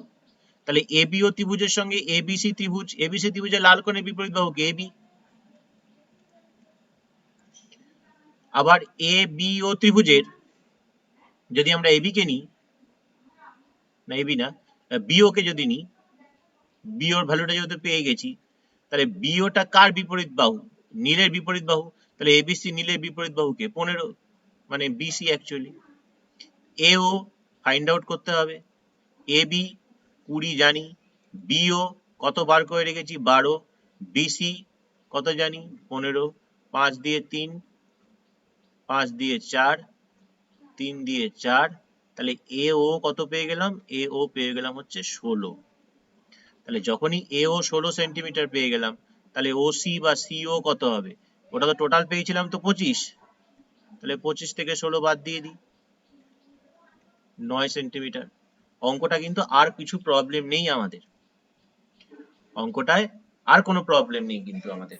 অঙ্কটা হচ্ছে এইখানেই কাজ, মানে এই যে দুটো ইন্ডিভিজুয়াল যে দুটো আমাদের, এবার যদি আমি জানি না কালার করতে পারবো নাকি, আমি যদি দেখাতে চাই যে এই হচ্ছে আমার একটা, এই আমার একটা শঙ্কু, আর উল্টো দিকে এইটা আমার একটা শঙ্কু। এই যে দুটো শঙ্কুর আমি ব্যাসার্ধ তো সেম হবেই, যেহেতু দুটো শঙ্কুর একটাই কমন, যেহেতু তার বেস কমন ভূমি, কিন্তু উচ্চতাগুলো তো ভিন্ন ভিন্ন হবে। তো এই উচ্চতাগুলো এখানে বের করে নেওয়া হলো, আর তার ব্যাসার্ধটা তো একটাই বের করে নিয়েছি এখানে। এবার আমরা দুটো শঙ্কুর আয়তন বার করব। সুতরাং উৎপন্ন ঘন বস্তুর আয়তন, দুটো শঙ্কু আছে, তাই যদি হলুদ শঙ্কুটার আয়তন বের করতে চাই, তাহলে 1/3 পাই, আর বলতে 12, এইচ বলতে কত? এও কত বার করা হয়েছে? 16, প্লাস নিচেরটার নীলটার 1/3 পাই, তারও আর বলতে 12, তার এইচ বলতে কত? এইচ বলতে 9, তাহলে এত ঘন সেন্টিমিটার। তো দুটো থেকে কমন যাচ্ছে কি? আর কিছু কমন যাক আর চাই না যাক, 1/3 যাচ্ছে, পাই যাচ্ছে, 12 স্কোয়ার যাচ্ছে, সঙ্গে পাচ্ছি কত? 16 প্লাস 9। তো এবার জাস্ট ক্যালকুলেশন করি, যা হয় তাই উত্তর। ওপরে 22 ইন্টু 12 ইন্টু 12 ইন্টু 25 আপন 3 ইন্টু 7। এবার যা হবে হবে আমাদের এত ঘন সেন্টিমিটার। এই ক্যালকুলেশনটা করতে হবে আমাদেরকে, অবভিয়াসলি পয়েন্টে আসবে, ব্যাপারটা। তো কি পয়েন্টে আসছে দেখো, কত আসছে? 22 ইন্টু 12 ইন্টু 12 ইন্টু 25 কে ডিভাইড করব হচ্ছে আমরা 3 ইন্টু 7, দ্যাট ইজ 21। তো এই 3771.43 ভাবতে পারো, 3771.428, দুঘর নিলে 43 লিখবে। এটা গুণ করে ভাগ করে দেখবে এই জিনিসটা আসছে, মানে 3 দিয়ে ভাগ করা যায়, 3 দিয়ে 12কে কাটাকুটি করা যায় 4, ওপরে গুণ করে 7 দিয়ে ভাগ করে দেখবে এটা আসছে।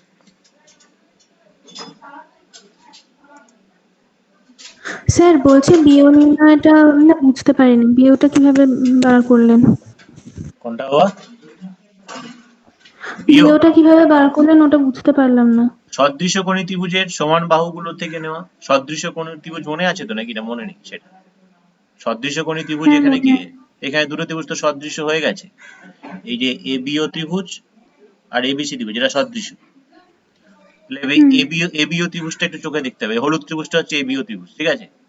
তাহলে আমি কি নিয়েছি এখানে, কি লিখেছি? এবি লিখেছি। তাহলে এবিটা কার এই হলুদ ত্রিভুজের এই দিকের, হলুদ না, এটা অন্য কিছু করে দিই এখন, সুবিধা হবে বুঝতে। কি নেব? এটা হবে, এই যে ত্রিভুজটা আছে, এই ত্রিভুজটার, এই অরেঞ্জ কালারের ত্রিভুজটার এবির বিপরীত বাহু কে? মানে এবিটা কার বিপরীত বাহু? কোন আমাকে তো বুঝতে হবে অনুরূপ বাহু কি করে বুঝবো? অনুরূপ বাহু কিন্তু কোণের রেসপেক্টে বুঝবো। আমি এখানে এবি লিখেছি, তাহলে এবিটা এই অরেঞ্জ কালারের ত্রিভুজের কার বিপরীত বাহু? সমকোণের বিপরীত বাহু, হুম তাই তো? তাহলে এবার এবি ও ত্রিভুজের সঙ্গে সদৃশ্য কোণী কি? এবিসি। তাহলে এবিসি ত্রিভুজের হুম সমকোণ কি? তার সমকোণ তো এটা নাকি? হুম এবিসি ত্রিভুজের সমকোণ তো এটা। বিওসি। তাহলে এর বিপরীত বাহু কি? হুম এসি। তাই এবি বাই এসি করলাম। বোঝা গেল? এবার এ বি ও ত্রিভুজের আমি আচ্ছা বিও বাহুকে নিচ্ছি। এবার এ বি ও ত্রিভুজের বিও বাহুটা কার বিপরীত বাহু? এই কোণের বিপরীত বাহু। যদি আমি অরেঞ্জ কালারের ত্রিভুজটার দিকে যদি তাকাই, তাহলে বিও কার বিপরীত বাহু? এই কোণটার বিপরীত বাহু বিও। তাহলে এবার এই অরেঞ্জ কালারের ত্রিভুজের সঙ্গে কোন ত্রিভুজ সদৃশ্য কোণী? এবিসি ত্রিভুজ সদৃশ্য কোণী। তাহলে এবিসি ত্রিভুজের এই নীল কোণের বিপরীত বাহুতে কে আছে? বিসি। তাহলে বিও বাই বিসি। এখান থেকে আমরা বিও পেয়ে যাচ্ছি। বোঝা গেল? ঠিক আছে, হ্যাঁ স্যার। তাহলে আমরা সেভ করি, পরের অঙ্কটায় যাব। আবার স্ক্রিন ছোট বড় হতে পারে, অসুবিধা নেই।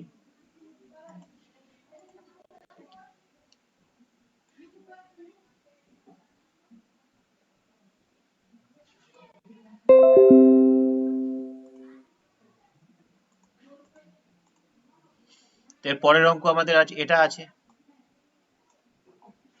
এই হচ্ছে আমাদের পরের অঙ্ক। তো সেই অঙ্কে আমাদের কি বলছে? যৌগিক গড় নির্ণয় করতে হবে। তো যৌগিক গড় নির্ণয় করার জন্য আমাদের যেটা কাজ সেটা হচ্ছে আমাকে টেবিল তৈরি করতে হবে। তো প্রথমে আমরা যেটা লিখছি সেটা হচ্ছে শ্রেণী সীমানা।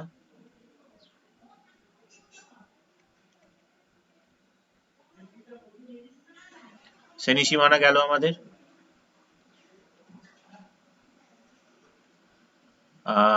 তারপরে আসছে কি আমাদের? তারপর আমাদের আসছে পরিসংখ্যা।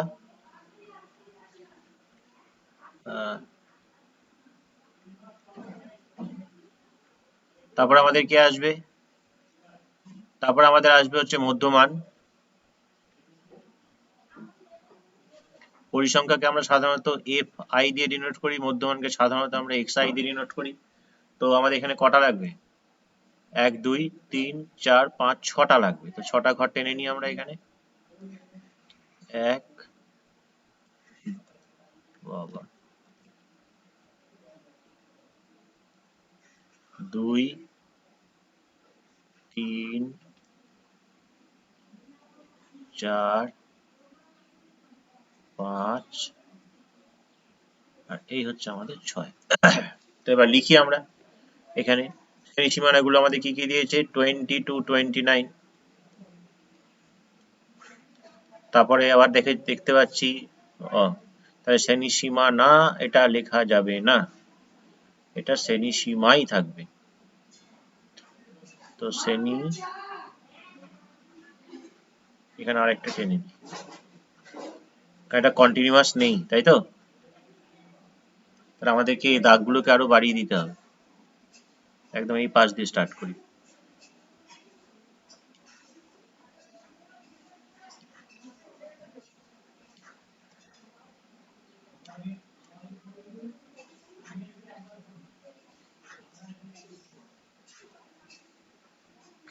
এটা হচ্ছে আমাদের শ্রেণী সীমা।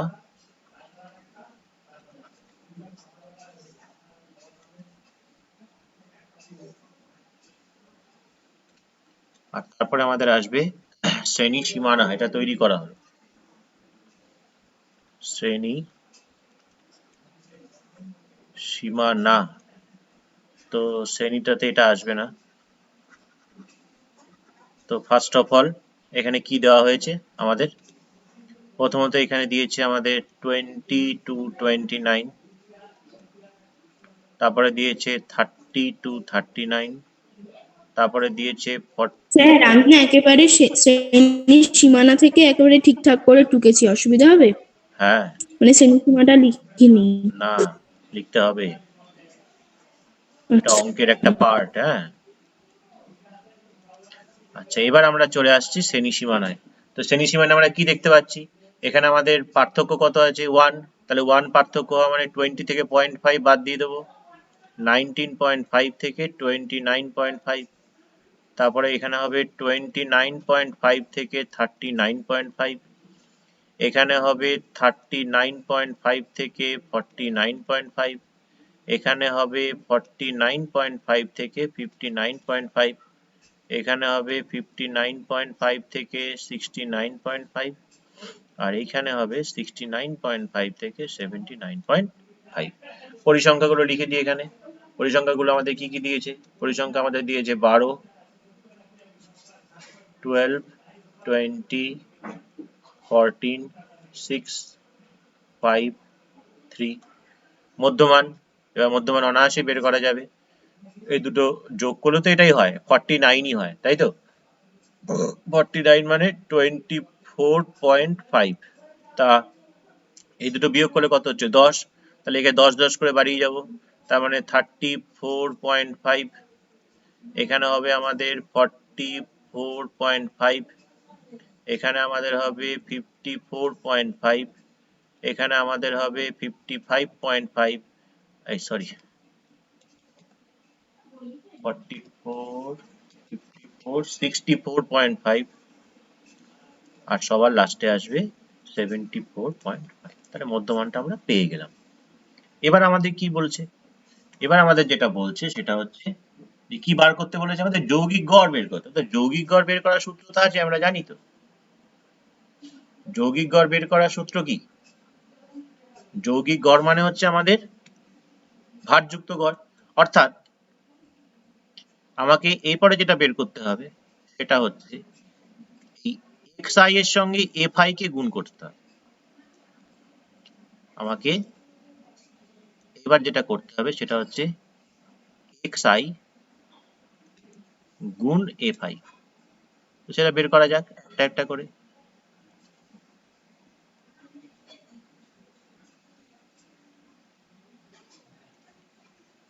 কত হবে সেটা?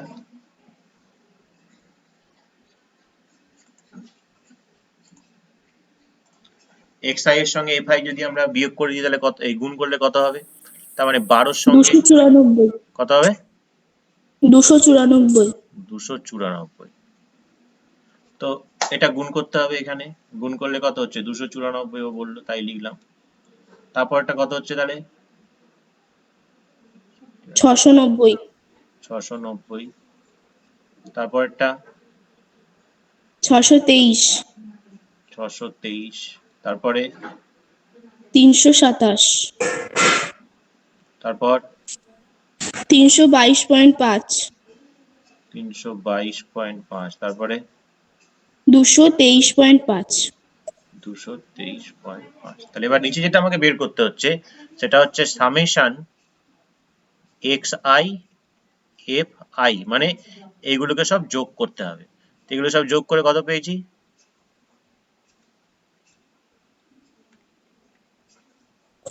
2580। 2580। দশমিক পরে শূন্য পাবো, শূন্য কোনো দাম থাকে না। আর এখানে সামেশন fi কত পেয়েছি? এটা একটু গুণ যোগ করলেই পাওয়া যাবে, 32, 36, 46, 52, 57, 60, নাকি? তাহলে হ্যাঁ আমাকে স্যার। বলেছে যৌগিক গড়, তাহলে যৌগিক গড় কত হচ্ছে আমাদের এই ক্ষেত্রে? যৌগিক গড় হচ্ছে x bar, x bar is equal to আমাদের যেটা বেসিক যেটা সূত্র হচ্ছে summation fi xi by summation fi, তার মানে আমাদের হচ্ছে 2580 বাই 60। তো 4 6 24, 3 6 18, তাহলে 43। সোজা দিয়েছে, অঙ্কগুলো সোজাই দিয়েছে। তারপরেরটা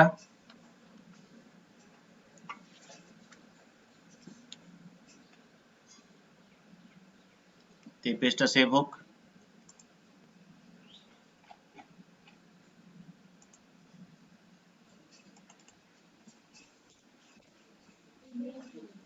আমরা নেক্সট পেজে যাই।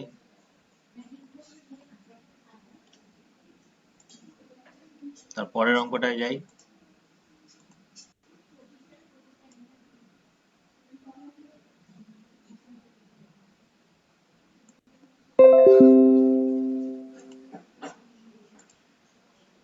এই অঙ্কটা বোধহয় সোজা অঙ্ক না, এটা বোধহয় খুব একটা আহামরি কিছু নয়। হ্যাঁ স্যার সোজা। পারেনি এমন কেউ আছে নাকি?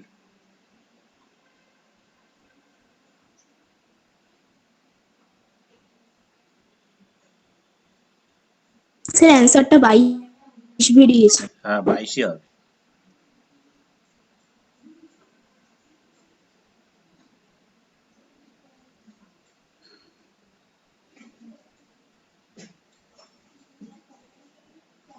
আনসারটা 22ই হবে। তো বাকিদের জন্য একটু বলে দিই, এই জাতীয় অঙ্কগুলো সাধারণত মধ্যমার্থ সূত্রপত্র থাকে, সেসব সূত্রগুলো এখানে কিছুই লাগবে না আমাদের। সাধারণত মধ্যমার সূত্রটা কি মনে আছে? মধ্যমার সূত্রটা কি? এল স্যার প্লাস, এখানে যেটা ইউজ করা হচ্ছে, না না এখানে না, সাধারণত ইন্টারভ্যাল দেওয়া থাকলে সেটা কি হয়, N plus n/2 minus CF by F into H. তো এইটা তখনই খাটবে যখন আমাদের এখানে কি থাকবে, শ্রেণী থাকবে, কিন্তু এখানে তো শ্রেণী নেই, এখানে তো গোটা গোটা সংখ্যা দিয়ে দিয়ে, তাই তো? তো এখানে যেটা আমরা লিখবো সেটা হচ্ছে যে কিউমুলেটিভ ফ্রিকোয়েন্সি বার করার জন্য 18 পর্যন্ত এরকম লিখছি, তারপরে লিখছি 18 পর্যন্ত, 19 পর্যন্ত, 20 পর্যন্ত, 21 পর্যন্ত, 22 পর্যন্ত, 23 পর্যন্ত, 24 পর্যন্ত, 25 পর্যন্ত। ঠিক আছে? তো এবার ফ্রিকোয়েন্সি গুলো তো দেওয়া আছে আমাদের, এর আগে ফ্রিকোয়েন্সি গুলোতে এটা দেওয়াই আছে, তাহলে ফ্রিকোয়েন্সি থেকে আমরা এবার কি করছি, কিউমুলেটিভ ফ্রিকোয়েন্সি ফাইন্ড আউট করছি, মানে সিএফ বার করছি বা ক্রমযৌগিক পরিসংখ্যা বার করছি। 18 পর্যন্ত তো 3, 19 পর্যন্ত 3 এর সঙ্গে 4 যোগ করলে 7, 20 পর্যন্ত 17, তারপরে 17 আর 15 হচ্ছে 32, তারপরে 32 এটা হচ্ছে 57, 57 আর 13 হচ্ছে 70, 70 আর 6 হচ্ছে 76, 76 আর 4 হচ্ছে 80। মানে আমাদের 18 পর্যন্ত 3টে থাকবে, 19 পর্যন্ত 7টা থাকবে, 20 পর্যন্ত 17টা থাকবে, 21 পর্যন্ত 32টা থাকবে, 22 পর্যন্ত 57টা থাকবে, 23 পর্যন্ত 70। তো এখানে এনটা কত? এখানে এনটা তো 80, তাহলে n/2 কত? n/2 হচ্ছে 40। তাহলে কিউমুলেটিভ ফ্রিকোয়েন্সি যখন উপর থেকে তাকাতে তাকাতে আসবো, তাহলে 40 কোথায় দেখছি? যখন তাকাতে তাকাতে আসছি 40, এই পর্যন্ত কিন্তু 40 নেই, এই পর্যন্ত কিন্তু 40 নেই। তাহলে এরপরে যখন এই 57, তাহলে 32-এর পর থেকে যা আছে আপ টু 57 পর্যন্ত তারা সবাই এখানে থাকবে। এখানে কারা কারা থাকবে? এখানে থাকবে হচ্ছে তারাই যারা greater than 32 but less than 57, less than মানে greater than less than equal to 57। তাহলে এই 32 আর 57-র মধ্যে 40টা কোথায় থাকবে? 32 থেকে 57-র মধ্যেও তো কোথায় আছে 40টা, তার মানে 40-এর সেই ক্ষেত্রে, তাহলে সেই ক্ষেত্রে তার মধ্যমা কত হচ্ছে, তার মানে 22। এটাই হচ্ছে আমাদের মধ্যমা, এই অঙ্ক। তাহলে প্রথমত লিখতে হচ্ছে যে n হচ্ছে এখানে 40, তাহলে সুতরাং যে ওই 21 পর্যন্ত হচ্ছে 32, সুতরাং 40 এর মধ্যমা হচ্ছে কত, তারপরেরটা 22। এই অঙ্ক, কিছুই নেই, সেভ করে নিই।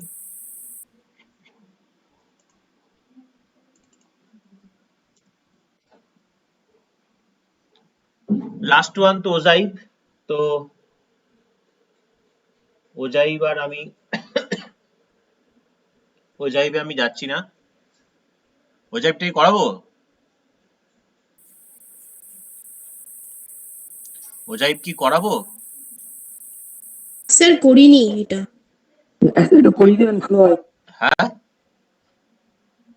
স্যার এটা করিনি। কি একটা বললো?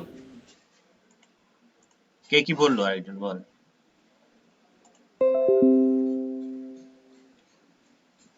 স্যার করে দিলে ভালো হয়।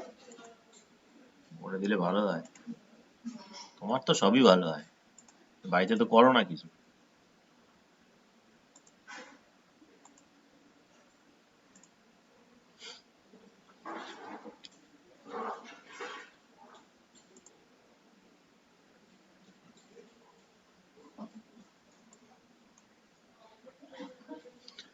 তো প্রথমে আমাকে এখানে কি কাজ করতে হবে? প্রথমে যেটা কাজ করতে হবে সেটা হচ্ছে আমাদের সেই শ্রেণী হ্যান ত্যান এগুলো বার করে নিতে হবে। তো সেগুলো বার করি, তার জন্য সেই ছক, শ্রেণী, পরিসংখ্যা,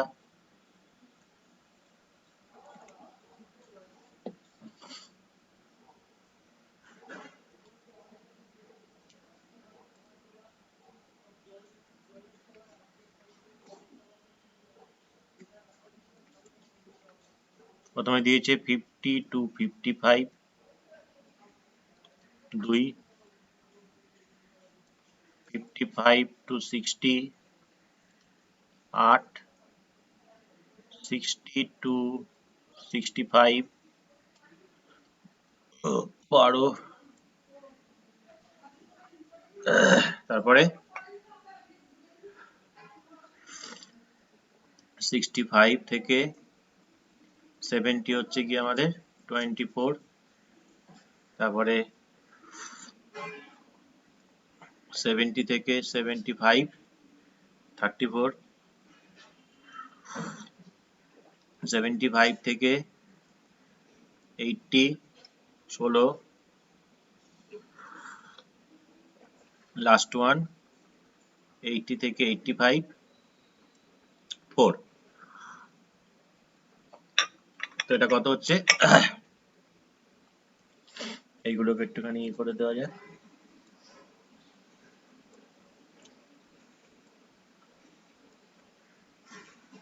এই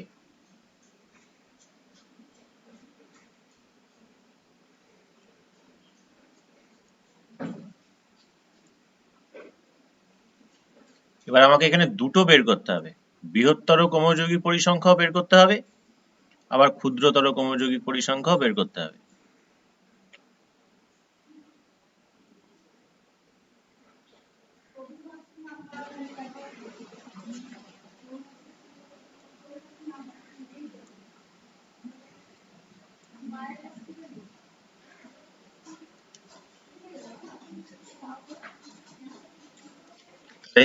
প্রথমে আমরা বের করছি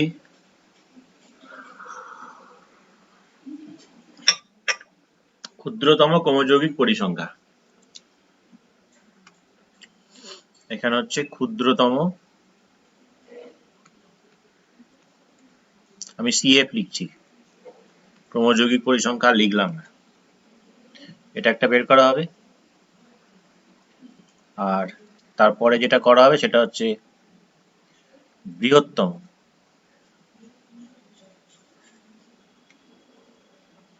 সিএফ ক্রমযৌগিক পরিসংখ্যা। তো ক্ষুদ্রতর ক্রমযৌগিক পরিসংখ্যাটা তো আমরা পাবোই, যে 55 পর্যন্ত 2 আর 8 10 আর 12 22 আর 24 46, 46 আর 34 80, 80 আর 16 96 আর 4 100। তাহলে বৃহত্তর ক্রমযৌগিক পরিসংখ্যা যখন আমরা বের করব, অর্থাৎ 55 বেশি কত হবে না, তো 100। তারপরে 100 থেকে 2 বাদ 100 থেকে 2 বাদ দেব 98, 98 থেকে 8 বাদ দেব 90, 90 থেকে 12 যাবে 78, 78 থেকে 24 যাবে 54, 54 থেকে 34 যাবে 20, 20 থেকে 16 যাবে 4, 4 থেকে 4 যাবে 0। তাহলে এই যে জিনিসগুলোকে পাওয়া গেল, আরেকটা যেটা আমাকে বের করতে হবে সেটা হচ্ছে কি না, ওই মধ্যমানটা বের করতে হবে, কারণ আমাকে গ্রাফ টানতে হবে। তো গ্রাফ তো বিন্দু ছাড়া হয় না, তাহলে এখানে মধ্যমান একটা বের করে নিতে হচ্ছে আমার। তো প্রথমে একটা বের করি, 105 কে 2 দিয়ে ভাগ করলে কত হয়? 105 কে 2 দিয়ে ভাগ করলে হচ্ছে 52.5। তারপরে ডিফারেন্সটা কত, 5 করে যাচ্ছে, মানে 5 করে বাড়বে। 57.5, 62.5, 67.5, 72.5, 77.5, 82.5। এবার আমাদেরকে গ্রাফে চলে আসতে হচ্ছে। আমরা গ্রাফে চলে আসছি, এটা গ্রাফ আঁকছি এখানে, যেভাবে এক্স অ্যাক্সিস ওয়াই অ্যাক্সিস আঁকা হয় সেভাবে আঁকছি।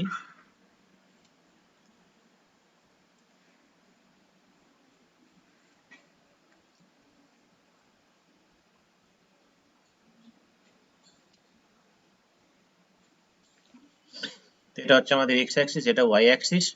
আর এখানে আমাদের এই যে পয়েন্ট গুলো যেটা হচ্ছে না, আমরা এই বরাবর নিচ্ছি শ্রেণী, আমরা এই বরাবর নিচ্ছি কাকে, এই বরাবর নিচ্ছি শ্রেণীকে,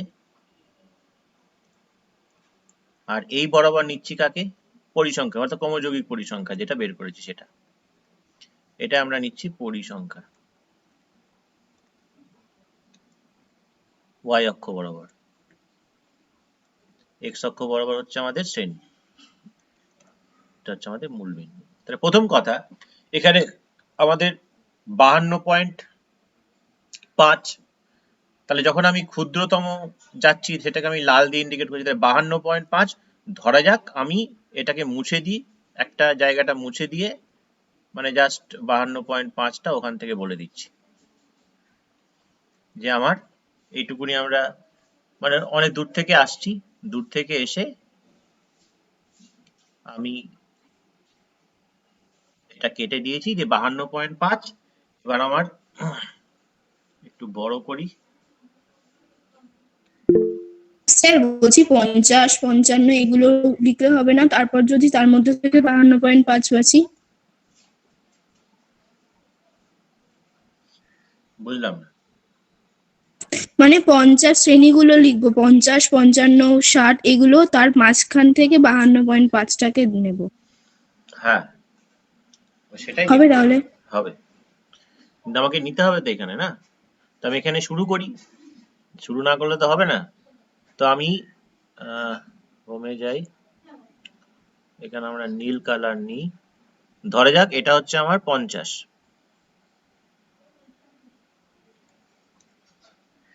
এটা হচ্ছে আমার 50-এর দাগ, ঠিক আছে। 50, 1 2 3 4 5, এটা হচ্ছে 55, 1 2 3 4 5, এটা হচ্ছে 60, 1 2 3 4 5, এটা হচ্ছে 65, 1 2 3 4 5, এটা হচ্ছে 70, 1 2 3 4 5, এটা হচ্ছে 75, 1 2 3 4 5, এটা হচ্ছে 80, 1 2 3 4 স্যার 5, আমার না ক্লাস হচ্ছে, আমি কি একটু বাদে লেফট করব? 45। হ্যাঁ, ঠিক আছে। এরপরে একটা পেজ দেওয়া থাকবে, সেই পেজটা আবার করে রাখবি বাড়িতে, পরের দিন সেটা নিয়ে আলোচনা হবে। 85, 90, আর কি আছে আমাদের? না, আর নেই। তাহলে এবার আমাদের এখানে যেটা কাজ সেটা হচ্ছে কি না, ওই অনুযায়ী আমাকে বসাতে হবে। তো প্রথমত 52.5, তো এখানে 52.5 মানে কোনটা হবে? 51, 52, 52.5, 53 মাঝখানে, এবং এখানে কত দূর উঠতে হবে আমাকে? 100 পর্যন্ত। বাবারে! তাহলে এখানে আমাকে আগে ইয়ে করি, 1 2 3 4 5, 5 কে 10 ধরি, 1 2 3 4 5, এটা হচ্ছে 20, 1 2 3 4 5, এটা ধরছি 30, 1 2 3 4 5, এটা লিখে দিতে হবে কিন্তু যে y অক্ষ বরাবর প্রতি এক ঘরকে 2 একক ধরে, 1 2 3 4 5, 50, 1 2 3 4 5, 60, 1 2 3 4 5,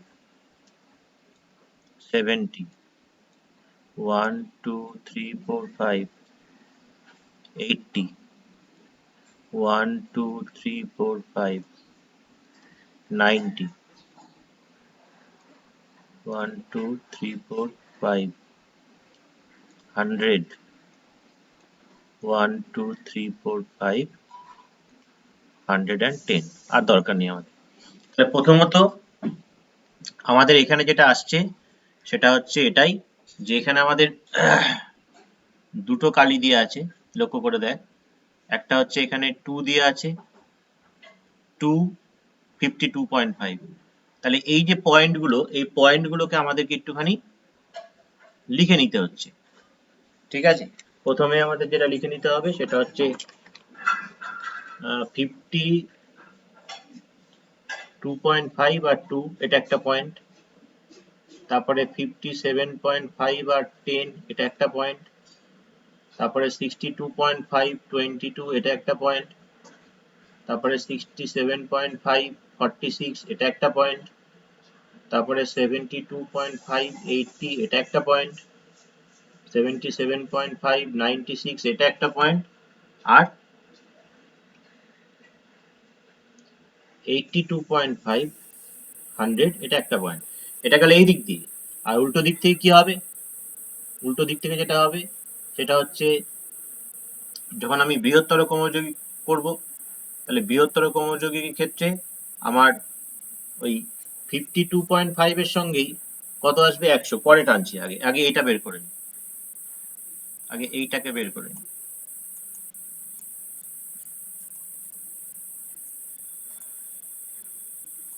আগে এইটাকে বের করে নিই। তো এটা বের করা যাক। কি কি পয়েন্ট? প্রথমে 52.5, 52.5 মানে মোটামুটি 51 52 52.5, মোটামুটি এর মাঝখানে। তার সঙ্গে কত যাবে? 2 যাবে, বোনাস, মানে এক ঘরই যাবে, মানে এইখানে এই একটা পয়েন্ট। তারপরে 57.5 আর 10, 57.5 10, 10 মানে কতদূর যাবে? এই দাগটার সঙ্গে মিশবে, এইটা, মানে এইটুকুনি। সেই দাগগুলো টানাটা উচিত না, যাই হোক, মানে বুঝতে পারবো না আমি। 62.5 এর সঙ্গে কত যাবে? 22। 22 মানে কত? 22 মানে হচ্ছে 20 পর্যন্ত তো যাবই, 20 পর্যন্ত তো যাবই। 20 হচ্ছে এইটা, 22 মানে আরেক ঘর যাব, মানে এইটা। তারপর হচ্ছে আমাদের 67.5 যাবো 46, 46 মানে আগে তো 40 পর্যন্ত তো যাবো।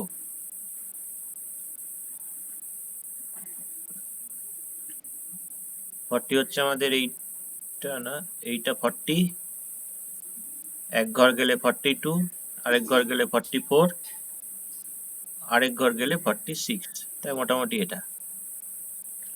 তারপর হচ্ছে 72.5 80, 72.5 80, 80 মানে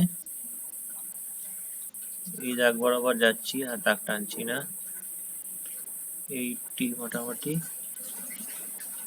এইটা, এইটা। আরেকটা হচ্ছে আমাদের 96, 96 হচ্ছে 77.5, মানে এখানে।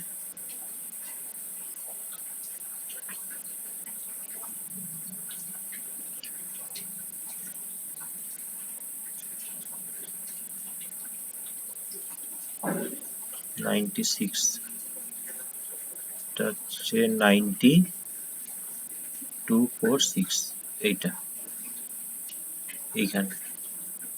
আর এটা হচ্ছে 100, 100 মানে এটা 3 4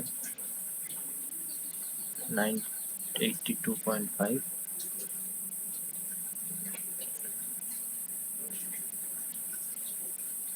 মোটামুটি এরকম জায়গা। এগুলোকে আমাকে কি করতে হবে? স্কেল দিয়ে যোগ করতে হবে। স্যার এটা তো 110-এর জায়গায় চলে গেল না? হ্যাঁ তাই গেছে, যাও এগুলো যোগ কর এবার।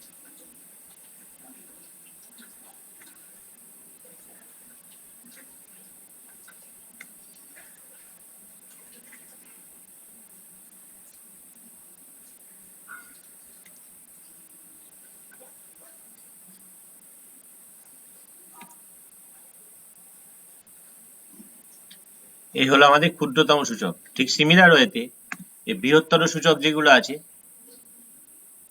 বৃহত্তর সূচক যেটা আছে অর্থাৎ 52.5 এর সঙ্গে কত এবার 52.5 এর সঙ্গে হচ্ছে 100, তারপরটার সঙ্গে কত 98, তারপরটা 90, তারপরটা 78, তারপরটা 54, তারপরটা 20, তারপরটা 4। ঠিক আছে, এবার আমরা এইগুলোকে পুট করি, এইগুলোকে পুট করবো। এবার প্রথমেই কত আছে আমাদের, প্রথমে আছে হচ্ছে 52.5, অর্থাৎ এটা কোথায় হচ্ছে 100-তে, মানে এইটা বরাবর যাব 100, মানে এরকম জায়গায় এটা একটা পেলাম। তারপর হচ্ছে 57.5, 98, এইটা 98 মানে জাস্ট এক ঘর নিচেই থাকবে।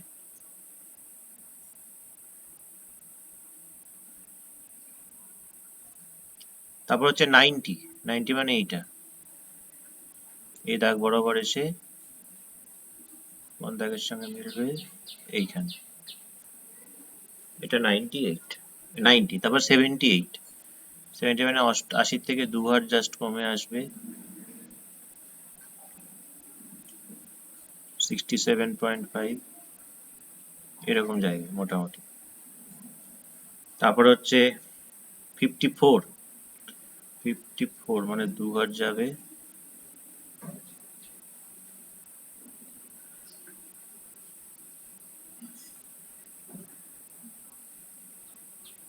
এরকম জায়গা একটা হবে।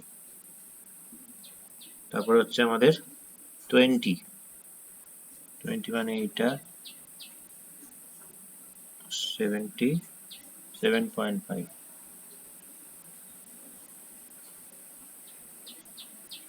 মোটামুটি এরকম জায়গায়। আর সবার লাস্টে হচ্ছে 4, এটা হচ্ছে 1 2 এরকম। এবার এইগুলোকে যোগ করতে হচ্ছে আমাকে স্কেলের সাহায্যে।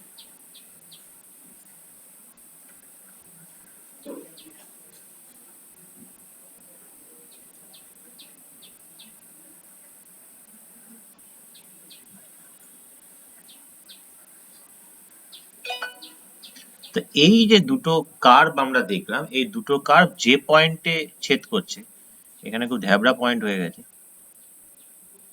কি করব, কিছু করার নেই। এই পয়েন্টটা থেকে এবার আমরা কি করছি, এইখানে একটা টানছি, আর এইখান থেকে এইখানে একটা টানছি লম্ব।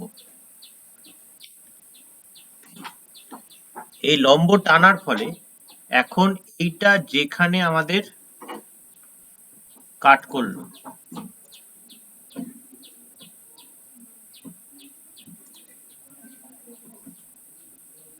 এইটা আমাদের যেখানে কাট করলো, এই যে পয়েন্টটা, এই পয়েন্টটা হবে আমাদের মধ্যমা।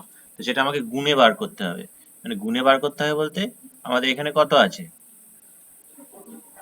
আমাদের এখানে আছে হচ্ছে এটা 65.5, তার মানে 69 এর কাছাকাছি। তো 69.1 এটাও লিখতে পারে কেউ, বা 69.2 এটাও লিখতে পারে কেউ। এই দুটো হবে আমাদের মধ্যমা, মানে দুটো মানে কি, যে কোনো একটা মধ্যমা হবে, এটা হবে মধ্যমা। তো এই যে 69.2, এটা স্কেলের সাহায্যে তোমরা মাপতে পারবো না, আমাদের সেই স্কেল কোথায়, আমাদের তো এমনি স্কেল, যেখানে আমাদের 0.1 এর পরে 0.2 আছে, তো 1 আর 2 এর মাঝখানে এগুলো তো নেই আমাদের স্কেলে, তো আমাদের এই হবে অঙ্ক।